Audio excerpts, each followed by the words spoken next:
Are you frustrated trying to figure out what systems are going to work best for you when building out a niche as an insurance agency owner? If so, then this video today is for you. So if you're an insurance agent who is struggling when building out this niche, trying to figure out exactly what system to use, what questions to ask, in today's video, that's exactly what we're going to be discussing. So let's get started.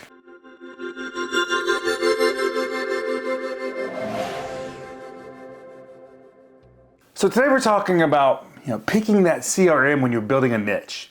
Look, in helping hundreds of business owners every year niche your business, one of the common questions we have, whether you're an insurance agency owner, a roofer, plumber, whatever it is, and building out that niche is the systems. So many people try to figure out, okay, I need this system, I need that system. Before you know it, you're spending $5,000. I know, because guess what? That's what my bill was. It was more than $5,000. I was like, man, I'm not getting the leads. I'm not getting the revenue. I've tried this system. I've tried that system. I just can't get anything to work. That's how I felt more than a decade ago. And then I figured out what system works for me. But guess what? What works for me won't work for you. So in this video, we're going to walk through these steps, questions you should be asking, things you should be thinking about when picking that CRM, and what the difference should be between your CRM and your AMS. So first of all, I want to talk specifically to insurance agency owners in this video. So if you're not an insurance agency owner, then this video is probably not for you.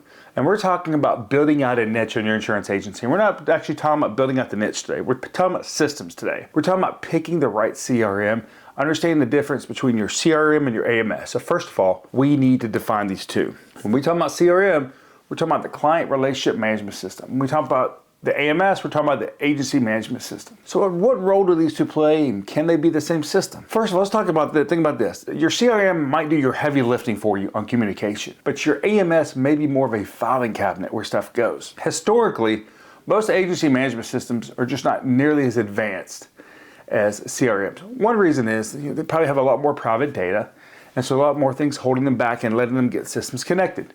Look, there's a lot of great AMS companies out there that are advancing things. There's a lot of great CRM companies that are out there. You definitely need both of these though. This is not a or conversation. This is an and conversation. How does one talk to the other one the right way? Think about your CRM doing the heavy lifting, and maybe the AMS is maybe a manager, somebody overseeing it.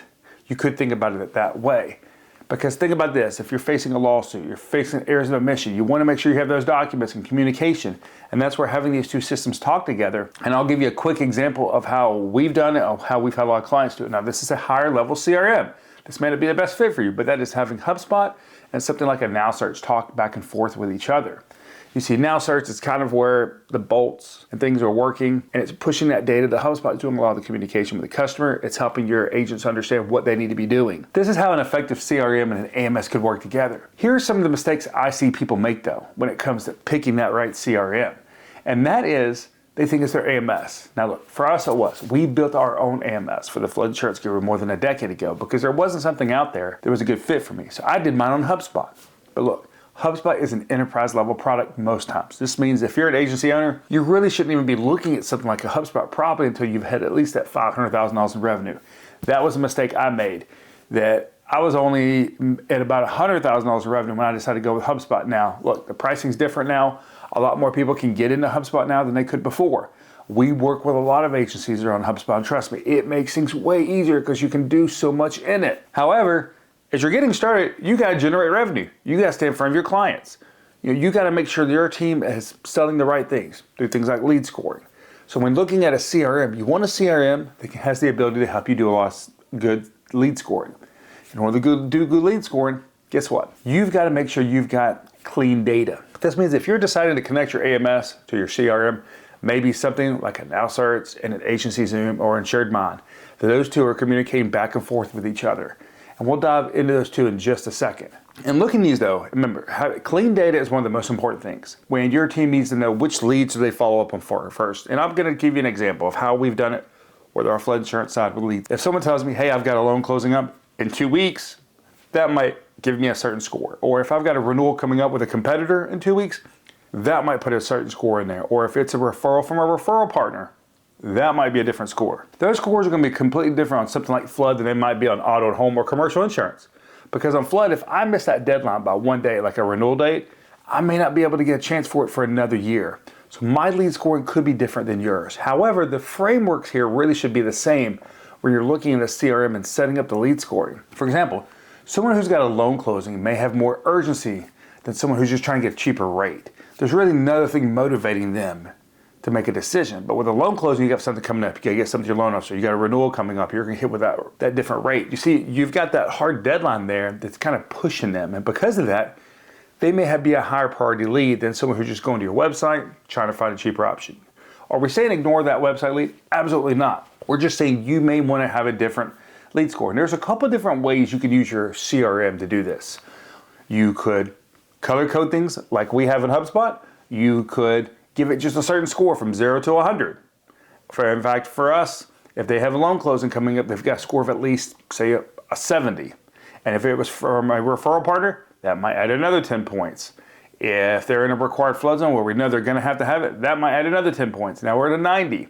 Now I mainly want certain team members focusing on leads that have a lead score of at least 70. Another example of this might be someone you sent a one-to-one video for, and you know they've watched it because you've used something like Vidyard, Wisty, or something like that has the tracking, and you know they're engaged. You could use that for lead scoring when building that out in your CRM. You notice I say CRM here. These are the types of things we should be tracking in our CRM, not our AMS. Because remember, the AMS, most of them just don't have this kind of power yet. They're not built this way.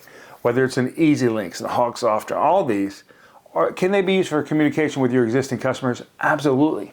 They're just not built for what we call that top of funnel, which is what we're about to get into. You heard me mention something like an Insured Mind or a Agency Zoom. These are what I call insurance-specific CRMs. Look, there's other ones out there, Now Search, whatever. We have to have the right expectations when taking on these CRMs. And that is, look, they are great sales and service tools to communicate maybe with leads we've lost, current customers we have we're trying to cross-sell. They're great things for that. However, what they're not the best things typically for are what I call top of funnel. Imagine this. Somebody goes to your website. They watch one of your videos. They're on one of your pages. They take a self-assessment tool. These are all things that you could be doing through your website. These are all things you could do through a top of funnel product like a Go High Level, ClickFunnels, a HubSpot, Salesforce. This is where those enterprise tools are going to have a lot of power. However, you don't have to spend an arm and a leg to do it. You could go with something like a Go High Level or an agent CRM, I think it's called, that may be only a couple $100 a month. And you could use that all as one, or you could connect it to something like an Agency Zoom or Insured Mind, which is really the bolts in there. And look, we've worked inside many Agency Zoom accounts. We're building out an Insured Mind account right now for somebody. I've been on HubSpot for a decade. Look, I've been in all these CRMs. I was in Infusionsoft at one point. I was in Entreport, ActiveCampaign, you name it, I've used it and I have failed with it. And in failing with these things, one of the things I failed at was not having the right expectations when I picked my CRM and my AMS. Understand what the role of each should be. Like an Agency Zoom or Insured Mind, let's talk specifically about those two. And look, these two are very different systems. They're very unique.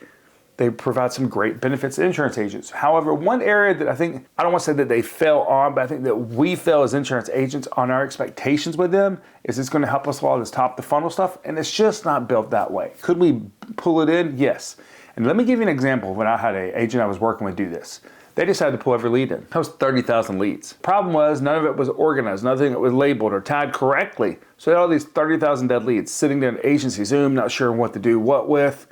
And because of this, it was creating bad communication with potential prospects. So instead, what we recommend is I say, connecting something like a Go High Level, a ClickFunnels to an Agency Zoom or Insured Mind if you're going to use one of those. Now, ultimately, what I recommend is when you can afford it, go into something like a HubSpot, a Salesforce. And typically, I actually recommend HubSpot over Salesforce.